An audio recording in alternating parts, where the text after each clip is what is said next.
వెలుగుమట్ల బాధితులకు న్యాయం చేయండి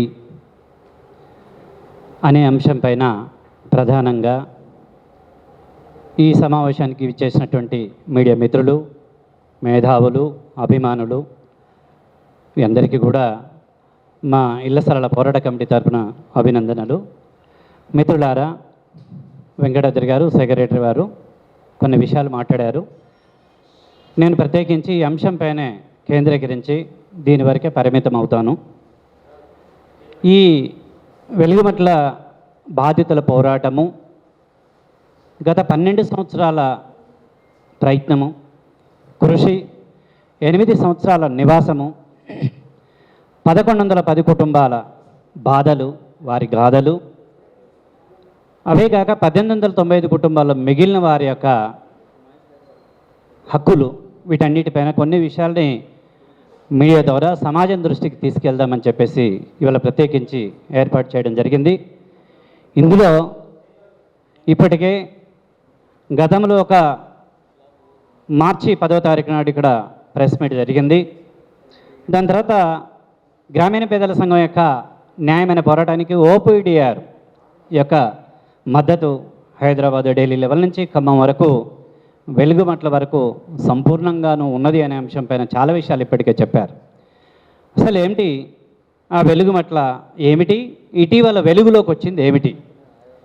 వెలుగుమట్ల పరిసర ప్రాంతాలు, ఖమ్మం నగరము చుట్టుపట్టున్నటువంటి గ్రామీణ పేదలు, ఆ ఊర్లలో, పట్టణంలో, ఆ బస్తీలో అనేక మంది దాదాపు అక్కడ నివాసం ఉంటున్నటువంటి 62 రకాల వృత్తులు కలిగినటువంటి వాళ్ళు, సొంత ఇంటి స్థలం లేక, అంటే ఉదాహరణకు హమాలి పని, పూలు, పాలు, పండ్లు అమ్ముకునేవాళ్ళు, ఇళ్లలో పాచి పని చేసేవాళ్ళు అనేక మంది చూస్తే అక్కడ 62 రకాల వృత్తులు కలిగినటువంటి వాళ్ళు అక్కడ నివాసం ఉన్నారు. ఈ నివాసం ఉంటున్నటువంటి దాదాపు 1895 కుటుంబాల పేదలకు చుట్టుపట్టు గ్రామాల్లో దున్నుకోవడానికి భూములు లేవు, చేసుకోవడానికి చేతిండే పనులు లేక పుట్ట చేత పట్టుకొని పట్టణానికి వలస వచ్చినటువంటి ఆ పట్టణ పేదలు 100 గజాల స్థలం కొనాలంటే కానీ జీవితకాలంలో కొనలేనటువంటి దుస్థితి ఈ దేశానికి 78 సంవత్సరాల స్వతంత్ర భారతదేశంలో ఉన్నప్పటికీ మాకు గ్రామీణ పేదల సంఘం ఆధ్వర్యంలో ఖమ్మం జిల్లాలో 1975, 77, 79, 85 ప్రాంతాల్లో బలమైన ఉద్యమం జరిగిన ఆ క్రమంలో విస్తరణలో భాగంగా ఈ దమ్మపేట మండలం ఖమ్మం జిల్లా, ఇప్పుడు భద్రాద్రి కొత్తగూడెం జిల్లాలో నాగుపల్లి ప్రాంతంలో పెద్ద ఎత్తున 400 ఎకరాల కోసం భూముల పోరాటం జరిగితే అక్కడ పేదలు, ముఖ్యంగా గిరిజనులు, ఆదివాసీలు సాధించుకొని వాళ్ళకి 25 సంవత్సరాలుగా అనుభవిస్తున్నటువంటి వాళ్ళు. ఆ పరిచయంతో మాకు ఆ భూములతో పాటు ఈ హైదరాబాదు నగరంలో కూడా అనేక బస్తీలలో ఇంటి స్థలం లేని పేదలు రెవెన్యూ చుట్టూ తిరిగి ఏళ్ల తరబడి దరఖాస్తులు పెట్టుకుంటుంటే, ప్రభుత్వం చుట్టూ దరఖాస్తులు పెడితే ఇళ్ల స్థలాలు ఇవ్వని దశలో మేము ఆ నాగుపల్లి ప్రాంతంలో భూదాన భూములకు ప్రతి ఒక్క గిరిజన కుటుంబము, ఇతర పేద కుటుంబాలు ఎకరం చొప్పున సాగు చేసుకుంటున్నారు. అవి జీడి మామిడి తోటలు, ఆ భూములకు పట్టాలు ఇవ్వండి అని చెప్పేసి ఈ భూదాన యజ్ఞ బోర్డు చైర్మన్, ఇతర అధికారులు వారిని కలుస్తున్నప్పుడు ఇక్కడ సమస్య మన దృష్టికి వచ్చిన తర్వాత మాకు ఇక్కడ ప్రత్యేకించి రాజేంద్ర రెడ్డి గారు చైర్మన్గా ఉన్నారు, బోర్డు అధికారంలోనే ఉన్నది. అప్పుడు ప్రత్యేకించి మీరు ఇంత న్యాయమైనటువంటి పోరాటం చేశారు, నేను ఆ గిరిజనులకు మా భూములు 400 కాపాడారు కాబట్టి మేము అక్కడ వచ్చి పట్టాలు ఇస్తా అని చెప్పేసి ఆయన చొరవ చేసి జీడి మామిడి తోటలోకి వచ్చి, అడవిలోకి వచ్చి నాగుపల్లిలో తమ సొంత ఖర్చులతో పట్టాలు ఇచ్చారు. ఆ తర్వాత ప్రభావితమైనటువంటి బోర్డు వారు మా భూములు 62 ఎకరాల 7 గుంటలు ఖమ్మంలో ఉన్నాయి, ఇదే వెలుగుమట్లలో ఉన్నాయి, 147, 148, 149 సర్వే నెంబర్లు గల 62 ఎకరాల 7 గుంటల భూమి, ఈ భూమిని మా హ్యాండ్ఓవర్లో ఉంది, అది మీకైతే అప్పచెప్తే నిజమైనటువంటి పేదలకి చెందుతుంది అని చెప్పేసి ఆయన ఏంటంటే గుర్తించి ఈ సంఘం యొక్క కృషి, పోరాట ఫలితాన్ని చూసిందంటే సంఘానికి అప్పచెప్పితే, దాని తర్వాత మేము అక్కడ ఉన్నటువంటి పట్టణ పేదలందరూ కూడా 15-20 సంవత్సరాలుగా అద్దెలుకుంటుంటే ఆ అద్దెలుకున్న వాళ్ళని జిల్లా వ్యాప్తంగా, రాష్ట్ర వ్యాప్తంగా గ్రామీణ పేదల సంఘం కార్యక్రమంలో భాగంగా ఖమ్మం నగరంలో కూడా పేదలను ఆర్గనైజ్ చేసి దాదాపు 1895 కుటుంబాల యొక్క దరఖాస్తులు పెడితే ఆనాడే ఉమ్మడి రాష్ట్రంలో తెలంగాణ ఏర్పడక ముందే బోర్డు అధికారికంగా ఉన్నప్పుడే 1895 కుటుంబాలకు 100 గజాల చొప్పున ఒక్కొక్కరికి ఆనాడే ప్రొసీడింగ్స్ ఇస్తే దాని అమలు జరపకపోతే 4 సంవత్సరాలు మంత్రివర్గం చుట్టూ ఆనాడు ఉన్నటువంటి, ఆ తర్వాత కోర్టుల అధికారుల చుట్టూ, ఆఫీసుల చుట్టూ అనేక చట్టబద్ధమైనటువంటి, న్యాయబద్ధమైనటువంటి, ధర్మపూర్వకమైనటువంటి పోరాటాలు చేశాం. అక్కడ ప్రజలంతా కూడా పాల్గొన్నారు. అనేక ఏం చేయాల్సినటువంటి చేస్తే కూడా కనీసం ఏంటంటే పట్టించుకోకపోతే మా పద్ధతి, గ్రామీణ పేదల సంఘం పద్ధతి ఆనాడు ఏనాడు ఉన్నటువంటి మొదటి నుంచి ఉన్నటువంటి 52 సంవత్సరాల చరిత్రలో, 51 సంవత్సరాల చరిత్రలో సమస్య ఇంటి స్థలం మీదనే పరిష్కారం అవుతుంది, భూమి సమస్య మీదనే పరిష్కారం అవుతుందనే నిర్ణయంతో 2018 డిసెంబర్ 15వ తారీఖు ఆ భూముల మీదకి వెళ్ళిన తర్వాత పెద్ద ఎత్తున చాలా మీకు హక్కులు లేవు అంటే హక్కులు ఉన్నాయని చెప్పేసి సర్వ హక్కులు మనం మళ్ళీ అధికారుల దృష్టికి, తహసీల్దార్, ఆర్డీఓ, కలెక్టర్ గారి దృష్టికి, ప్రిన్సిపల్ సెక్రటరీ దృష్టికి, సీసీఎల్ దృష్టికి కూడా, అంటే అక్కడ ఉన్నటువంటి అధికారులందరికీ కూడా తీసుకెళ్ళడం జరిగింది. అయినా పట్టించుకోలే. ఆ తర్వాత కోర్టును ఆశ్రయించాం. 2017 సెప్టెంబర్లో హైకోర్టు ఉత్తర్వులు నాట్ టు ఎంటర్ ఫెయిర్. ఆ తర్వాత 2019 జనవరిలో కూడా నాట్ టు ఎంటర్ ఫెయిర్. ఆ తర్వాత ఇల్లు నివాసం వేసుకున్నాక ప్రాథమికంగా గుడిసెలు వేసుకున్న తర్వాత 2018 డిసెంబర్ 15 తర్వాత ఆ ఇళ్లను కూల్చొద్దు, రక్షణ ఇవ్వాలని చెప్పేసి హైకోర్టు వారిని కోరగా నాట్ టు డెమాలిషన్ ఆర్డర్ ఇచ్చారు.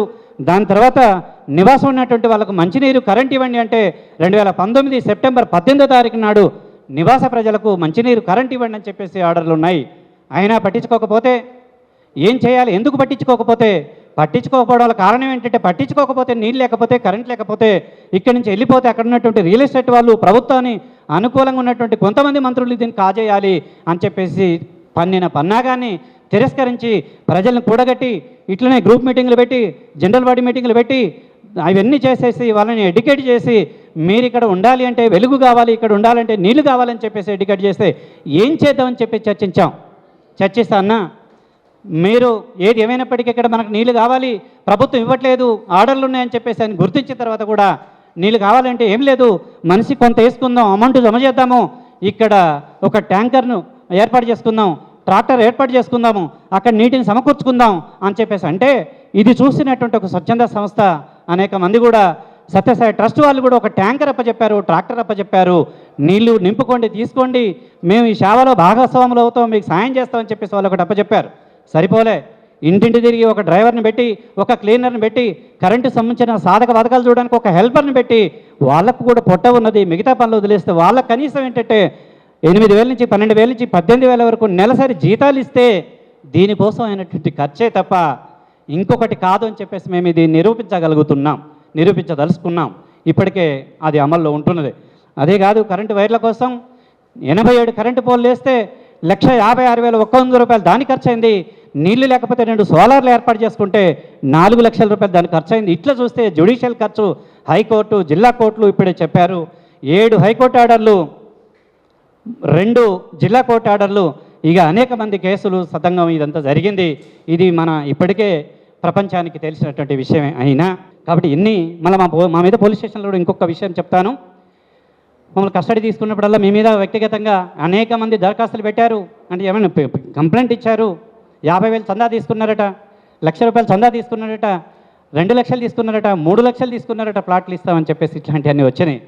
లేదు సార్, మీరు ఎట్లా అనకండి, పోలీసు వారి దగ్గర కూడా మేము ఈ విధంగా కోఆపరేట్ చేస్తాం, మీరు ఎట్లా అనకండి, మా చరిత్రలో 50 ఏళ్ల చరిత్రలో 2 తెలుగు రాష్ట్రాల్లో ఎక్కడ కూడా 1975 నుంచి ఇప్పటి వరకు చరిత్ర మీరు తిరగ వేయండి, స్టడీ చేయండి, కానీ ఎక్కడ కూడా ఇంత చందాలు తీసుకున్నది కానీ ఇంకొకటి ఇది ఇస్తామని చెప్పేసి కల్పించేది కాదు.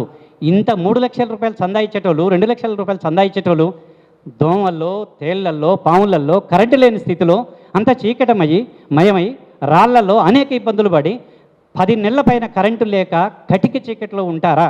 ఇట్లాంటి దుర్భర పరిస్థితి ఉంటుందా?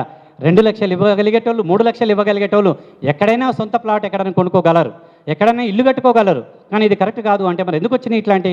మీరు మీ యూసీఆర్ఎంఎల్ పార్టీ రసీదు పేరుతోనే వచ్చినాయి, మీ వినోబా నవోదయ కాలనీ పేరుతో, భూదాన్ వెల్ఫేర్ సొసైటీ రసీదు పేరుతో వచ్చినాయంటే లేదు సార్. అది మేము ప్రతి సంవత్సరం సాధారణ ప్రజల దగ్గర, ఇంటి స్థలం వచ్చిన వాళ్ళ దగ్గర ఆర్థికంగా సహాయం తీసుకుంటాం, కోడి భూములు సాధించిన వాళ్ళ దగ్గర ఆర్థికంగా సహాయం తీసుకుంటాం, గిరిజన యాక్టు, పోరంబోకులు, చాకలి, మాదిగ, మాన్యాలు వీటన్నిటి దగ్గర, భూదాన భూములు, గ్రామరసపట్ట భూములు, వివిధ రకాల చెరువు శిఖాలు సాధించుకున్న ప్రజల దగ్గర మేము ఆ పేదల కోసం పనిచేస్తాం. ఆ పేదల దగ్గర పార్టీ విరాళాల సేకరణ చేస్తాం ఆ ఉద్యమం నడవడానికి. కానీ కనీసం వాళ్ళు దాదాపు 75, 80, 85 ప్రాంతంలో కూడా భూములు సాధించుకున్న తర్వాత మద్దులపల్లి ప్రాంతంలో 20 గ్రామాల ప్రజలు దాదాపు 6,000 ఎకరాల పొడు భూములు, 2,000 ఎకరాల వివిధ రకాల ప్రభుత్వ భూములు గిరిజన యాక్ట్ సాధించుకున్న 8,000 ఎకరాలు సాధించుకున్న ఆ ప్రాంతంలో కూడా నాడు పెసలు పండేది, కందులు పండేది, ఒడ్లు పండేది, ధాన్యం పండేది. ఆ ధాన్యమే వాళ్ళు కొంత పార్టీ లేవిగా ఇచ్చేది. ఈ ఇటీవల ఏంటంటే వ్యాపార పంటలు వచ్చినాయి, పత్తి, మిర్చి, ఇవి వచ్చిన తర్వాత వాళ్ళు కనీసం ఏంటంటే వాళ్ళ చైతన్య స్థాయిని బట్టి 365 రోజుల్లో ఒక కుటుంబం భార్యాభర్తలు 2 రోజుల యొక్క శ్రమని పార్టీ లేవిగా ఇస్తే వాళ్ళ దగ్గర తీసుకొని మేము ఇవాళ ముందుకెళ్తున్నామే తప్ప ఇంకొకటి కాదు. అది కరెక్ట్ కాదు. కావాలని మేము ఆ సీజన్లో ఇచ్చేటువంటి పంట కాలాల సీజన్లో ఇచ్చేటువంటి పార్టీ రసీదు, ఆ వినోబ నవోదయ కాలనీ పేరుతో ఉన్నటువంటి ఆ ఊర్లో 200 ఇవ్వండి నెలకి మీ కరెంటు, నీళ్లు, వీటన్నిటికి మెయింటెనెన్స్ ఖర్చులు అని చెప్పేసి, కాలనీ మెయింటెనెన్స్ ఖర్చులు అని చెప్పేసి మేము ఇచ్చిన రసీదుని మా మీద కావాలని ఇట్లా అక్రమంగా కేసులు పెట్టి మీకు ఫిర్యాదులు ఇచ్చారు, దీన్ని నమ్మడానికి లేదు, ఇది మేము అంగీకరించామని చెప్పేసి కూడా కొంచెం మేము అది పోలీసు వారికి కూడా తెలియజేయడం జరిగింది. ఎట్లా, ఎందుకు, ఏమిటంటే మీరు విచారం చేసుకోండి, మా చరిత్రలో అది లేదు. కానీ మాకు 1000 రూపాయలు, 1500, 2000, 200, 50 రూపాయలు ఇచ్చిన వాళ్ళ దగ్గర కూడా చందా తీసుకొని మీరు చేస్తున్నప్పుడు మాకు వ్యతిరేకంగా ఒక విచ్ఛిన్నం చేసేటువంటి వాళ్ళు కొంతమంది తయారై ఆ రసీదుల్ని ఫోర్జరీ చేసి ముద్రించి మా మీద అక్రమ కేసులు పెట్టారో తప్ప ఇంకొకటి కాదు అని చెప్పేసి మేము చెప్పడం అనేది ఇది జరిగింది. ఇవన్నీ తర్వాత వాళ్ళు బ్యాంక్ బ్యాలెన్స్ బ్యాంకులో చెక్ చేసుకున్నారు, ఇళ్లలో చెక్ చేసుకున్నారు, ఇతరత్ర ఎంక్వైరీ చేశారు. మా సమస్యని, ఆ వెలుగుమిట్ల సమస్యని పోలీసు వారికి దాదాపు 35 రోజులు పట్టింది ఇంకొక పని లేకుండా. చేసుకోండి, ఎట్లా ఇంట్రాగేట్ చేసినా మేము దాన్ని సహకరిస్తామని చెప్పి సహకరించాము. 35 రోజుల తర్వాత చేసింది ఏమిటంటే, మరి ఇదంతా ఎందుకు జరిగిందంటే నేను చెప్పాను, నేను 82,85,00,000 రూపాయలు సుమారు లెక్కకి దాదాపు ఒక జ్యుడిషియల్ హైకోర్టు ఖర్చులు, జిల్లా కోర్టు ఖర్చులు ఇంతకుముందు ముందుగా చెప్పినట్టు వీటన్నిటి కూడా మరొకసారి రాసి ఇవ్వాల్సి వచ్చింది. ఆ రాసి ఇచ్చిన తర్వాత వాళ్ళు కేసు అంతా మళ్ళీ చేసి మమ్మల్ని జైలు పంపించేసి దాదాపు ఏంటంటే ఆ పత్రికా ప్రకటన ఇచ్చారు. ఆ పత్రికా ప్రకటనలో కూడా వచ్చింది ఏమిటంటే, వీళ్ళంతా కూడా 2,85,00,000 రూపాయలు, దగ్గర 3 కోట్ల రూపాయలకు సంబంధించిన దాంట్లో నీళ్ళ కోసం, కరెంటు కోసం, జనరేటర్ల కోసం, ట్రాక్టర్ల కోసం, కరెంటు పోల కోసం, సోలార్ కోసం ఇదంతా పెట్టి దాదాపు ఏంటంటే ఒక 44 లక్షల రూపాయలు చూపించలేకపోయారు. వీళ్ళంతా కూడా ఏంటంటే ఇవి సొంతానికి వాడుకున్నారని చెప్పేసి పేపర్లో మేము జైల్లో ఉండగా ఏప్రిల్ 2వ తారీఖున ఆ పత్రికా ప్రకటనలో అది చూసాం. కాబట్టి ఇలాంటి పరిస్థితులు ఏంటంటే మేము అన్నిటి కూడా సహకరించాము. ఇప్పుడు మేము అనేది ఏంటంటే మీడియా మిత్రులను కూడా కోరేది ఏమిటంటే వాస్తవాల్లోకి వెళ్దాము. మేము డిపార్ట్మెంట్ని కూడా, ప్రభుత్వాన్ని కూడా కోరేది ఏంటంటే వాస్తవాల్లోకి వెళ్దాము. ఇప్పటికి వెళ్తున్నాము. ఇదంతా కూడా మీరు పరిశీలించేసి దీని అంతటి కూడా చేయాలి. కానీ మేము సంపాదించుకోవటం కాదు, అప్పుల్లో ఉన్నామని చెప్పేసి నేను ఇది చెప్పదలుచుకున్నాను. నేనే కాదు, తోటి కామ్రేడ్స్ కూడా, కనీసం పార్టీలో పనిచేసేటువంటి కార్యకర్తల కనీసం తిరుగుడికి ఛార్జీలకు కనీసం వాళ్ళకి ఇచ్చే అలవెన్సులు ఎట్లుంటాయంటే డోక్రా గ్రూపు కట్టలేనంత కూడా ఉంటుంది. 2,000, 3,000, 1000 నెలకి, వారానికి కాదు, 10 రోజులకు కాదు. ఇట్లాంటి పరిస్థితుల్లో భార్యలు ఊళ్ళోకి పోతారు. ఒకవేళ వాళ్ళు కొద్దిగా వ్యవసాయం అంటే వాళ్ళు చూసుకుంటారు, ఒక టైలర్ అయితే, చిరు వ్యాపారాలు అయితే వాళ్ళు చేసుకుంటారు. ఈ కార్యకర్తలు పూర్తిగా సమయాన్ని వెచ్చించి ఇట్లాంటి పేదల కోసం, పోడు రైతుల కోసం, అనేక మంది భూదాన భూముల, సాగు భూముల కోసం పనిచేసేటువంటి కోసం ఎక్కడన్నా దోపిడీ, దౌర్జన్యాలు, అన్యాయాలు, అక్రమాలు జరిగితే దానికి వ్యతిరేకంగా గ్రామీణ పేదలందరినీ కూడగట్టి దాన్ని అరికట్టి ఒక సరైన దారిలో పెట్టి ఒక కమిటీలో తీసుకొచ్చుకొని ఆ రూపం దాల్చడం కోసం పనిచేస్తున్నామే తప్ప సంపాదించుకున్నది లేదు. అప్పుల పాలైందే తప్ప. చాలా ఇబ్బంది పడ్డా సార్, నేను కష్టపడి సార్, నేను కొనుక్కున్నా ఆ ఇల్లు, నా రెక్కలు కష్టమన్నా కూడా లేదు నువ్వు 4 కోట్లు తిన్నావు, 5 కోట్లు తిన్నావు, నీకు అక్కడ అది ఉందట కదా, నీకు జగన్నాథపురం దగ్గర 8 ఎకరాలు ఉందట కదా, అశ్వరాపేట ఏవి వాటర్ ప్లాంట్ దగ్గర నీకు 12 ఎకరాలు ఉందట కంటే ఇవన్నీ ఏమి లేవు సార్. నేను కష్టపడది, నేను మా ఆవిడ ఇద్దరం కూడా కష్టపడి రక్త మాంసం పంపి కొనుక్కున్నాం సార్ అంటే నమ్మరు. అట్లా చేసిన తర్వాత నేను 2008లో కొనుక్కొని 2010లో ఇల్లు కట్టుకున్న తర్వాత ఆ పిల్లలు పెళ్ళిళ్ళు ముగ్గురైంది, ఎవరు వాళ్ళు బతుకుతున్నారు అని నేను భూదాన కాలనీ వెళ్ళిన తర్వాత సార్ అది పెద్దోడుకు పనికి వస్తుందని నేను కూడా అప్లికేషన్ పెట్టేశారు. పెట్టిన తర్వాత నేను ఎందుకంటే ఈ విషయం ఎందుకు అర్హుడు కాదు అని అంటున్నారు. ఎందుకు అర్హులు కాదు? 2014లో జనవరిలో అప్లికేషన్ పెట్టుకుంటే అక్కడ ఉన్నటువంటి వ్యక్తులు ఎవరైతే ఉన్నారో 1110 కుటుంబాల వాళ్ళు అక్కడ కిరాయిలు లేవు, అక్కడ కష్టపడేటువంటి అక్కడ పేదలు కిరాయిలు లేకుండా ఉంటే ఈ 12 సంవత్సరాల కాలంలో వాళ్ళు ఒక స్థాయిలో బతకతారా సార్? బతకరా చెప్పండి. ఆ బతకకూడదా? బతికితే వీడు అర్హుడు కాదు, వీడికి అది ఉంది కదా, ఇది ఉంది కదా అంటే మీకు ఎక్కడైనా ఉండొచ్చు, కానీ పేదవాడికి ఉండకూడదా? ఖచ్చితంగా కూడా ఇది ప్రభుత్వం గుర్తించి ఏది ఏమైనా సరే అక్కడ 1100 కుటుంబాలు వాళ్ళకి ఇచ్చి అక్కడ నష్టపరిహారం చెల్లించాలని కూడా నేను కోరుకుంటున్నాను సార్. ఈ వెలుగుబాట్ల గురించి దాదాపు దేశమంతా తెలిసిన విషయమే. చాలా సందర్భంలో మనం చెప్పుకోవడం జరిగింది. ఆ రకంగా కూడా చాలాసార్లు పెట్టుకోవడం కూడా జరిగింది. ఈ మధ్యలో ఈ ఖమ్మం జిల్లా వాళ్ళు జైలు నుంచి వాళ్ళు దాదాపు 110 రోజులు జైల్లో ఉన్నారు. అక్కడ నిర్బంధం గురించి చాలా వివరాలు కామ్రేడ్ చెప్తాడు. ముఖ్యంగా ఏంటంటే అక్కడ ఖమ్మంలో దాదాపు 62 ఎకరాల 7 గుంటల భూమిలో 10 సంవత్సరాల నుంచి అనేక కష్ట నష్టాలు కూర్చుకొని అనేక పోరాటాలు చేస్తూ అక్కడ కష్టపడి శ్రమ కోర్చి అక్కడ ఇండ్లు నిర్మించుకోవడం జరిగింది. కొంతమంది స్లాబులు, కొంతమంది రకరకాల పద్ధతిలో 1110 ఇండ్లు నిర్మించుకోవడం జరిగింది. అనేక రకాల నిర్బంధాలు ఎదుర్కొంటూ, కేసులు ఎదుర్కొంటూ దాదాపు 22 కేసులు కామ్రేడ్స్ పైన, చాలామంది కార్యకర్తల పైన కేసులు పెట్టడం జరిగింది. ఆ పోరాటంలో మీ అందరూ తెలుసు, దాదాపు 3000 మంది పోలీసు వాళ్ళు 24 తారీఖు, ఫిబ్రవరి 24 తారీఖు ఏ రకంగా ఒక పక్క దేశం మీద దండెత్తే పరిస్థితిలో ఎట్లుంటుందో ఆ రకంగా ఈరోజు ప్రపంచం అంతా చూసింది. ఆ ఇండ్లు కూల్చి ఏ రకంగా హరాస్మెంట్ చేసిరన్నది మీరందరూ చూసిండ్రు. ఆ తర్వాత ఏంటంటే అక్కడ వాళ్ళందరినీ అరెస్ట్ చేసి నిర్బంధాలు ప్రయోగించి మీడియా వాళ్ళని కూడా అరెస్ట్ చేసి అక్కడ కలెక్టర్ని కలవడానికి కూడా అనేక రకాల ప్రయత్నాలు చేసినా కూడా కలవకుండా అనేక రకాల ఇబ్బందులకు గురి చేసడం జరిగింది. హైకోర్టు కూడా మనం హైకోర్టులో కూడా కేసులు వేయడం జరిగింది. దాదాపు 7 కేసులు వేయడం జరిగింది కూల్చి వేసిన తర్వాత. అప్పుడు మార్చి 17 తారీఖున హైకోర్టు వాళ్ళు కూడా ఒక ఆర్డర్ ఇచ్చిండ్రు. ఏంటి అంటే అక్కడ కూల్చివేసిన ప్రతి వాళ్లకు 100 స్థలాల చొప్పున నష్టపరిహారంతో పాటు వాళ్ళకు ఇల్లు కేటాయించాలని చెప్పి హైకోర్టు ఆర్డర్ ఇచ్చింది. హైకోర్టు ఆర్డర్ను కూడా ఈరోజు అమలు జరపట్లేదు. తర్వాత అక్కడ 311 మంది మాత్రమే ఇచ్చిండ్రు, కూల్చింది 1110 ఇండ్లు. మరి ఏ రకంగా ఇచ్చినట్టు? హైకోర్టు ఆర్డర్ ఇచ్చింది వాళ్ళందరికీ ఇవ్వాలని, 100 గజాల చొప్పున ప్రతి వాళ్ళకి ఇవ్వాలని చెప్పి హైకోర్టు ఆర్డర్ను పక్కన పెట్టిర్రు. దానికంటే ముందు 7 ఆర్డర్లు, దాదాపు 10 సంవత్సరాలు అనేక రకాల పోరాటాలలో 7 ఆర్డర్లు తీసుకొచ్చారు హైకోర్టు నుంచి. వాళ్ళు కనీస వసతి, నీరు, కరెంటు, రోడ్లు ఇవన్నీ కల్పించాలని హైకోర్టు ఆర్డర్ ఇచ్చింది. కంటెంప్ట్ ఆర్డర్ ఉంది. ఇన్ని ఆర్డర్లు ఇచ్చినప్పుడు కూడా ఆర్డర్లు అమలుజరపకపోవడం కాకుండా దుర్మార్గంగా ఏ రకంగా వ్యవహరించిందనేది మీ అందరూ చూసిండ్రు. ఈ ప్రభుత్వం ఏంటంటే ఈ గ్రామీణ పేదలపైన ఈ మధ్యలో మీరు చూసిండ్రు, ఇందిరాపార్క్ దగ్గర ధర్నా పెడితే కనీసం గవర్నరు రెండోసారి ప్రయత్నం చేసా కూడా ఆదిలాబాదు, ఖమ్మము, భద్రాచలం ఎక్కడి నుంచో మారుమూల ఫారెస్ట్ ప్రాంతాల నుంచి ఆదివాసులు ఎంతో ఆశతోటి వస్తే కనీసం అపాయింట్మెంట్ ఇవ్వకపోతే కాదు ఈ రోజు వరకు కూడా పర్మిషన్ ఇవ్వట్లేదు. ఏంటిదంటే వాళ్ళు చేసేది దాదాపు 40 సంవత్సరాల నుంచి 2,60,000 ఎకరాల భూములు, ఫారెస్ట్ భూములు ఈరోజు ఏంటంటే ఈ అడవి హక్కుల చట్ట ప్రకారంగా, రెవెన్యూ చట్టాల ప్రకారంగా పట్టాలు ఉన్నప్పటికీ కూడా 40 సంవత్సరాల నుంచి దున్నుకున్న భూములను కూడా ఈ ప్రభుత్వము ఈ జేసీపీలు పెట్టి కందకాలు తీస్తూ వాళ్ళని కాల్ చేయిస్తున్నారు. ఈరోజు అక్కడ ఆదివాసులు ప్రజలు ప్రాణాలు అరచేతులు పెట్టుకొని బిక్కుబిక్కుమని బతుకుతున్నారు. పచ్చని పొలాలతోటి చేన్లు పండించుకొని పంటలు పండించుకున్న వేలాది మంది రైతులు, ఆదివాసులు ఈరోజు వాళ్ళ భూముల వీనికి పోనిచ్చే పరిస్థితి లేదు.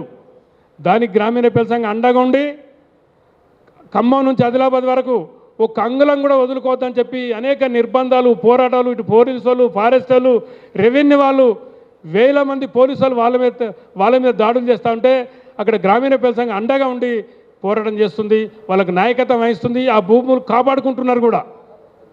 ఎక్కడైతే గ్రామీణ పేదల సంఘం సంఘటితంగా ఉండి పోరాటం చేస్తున్నదో అక్కడే భూములు కాపాడుకోవడం జరుగుతుంది.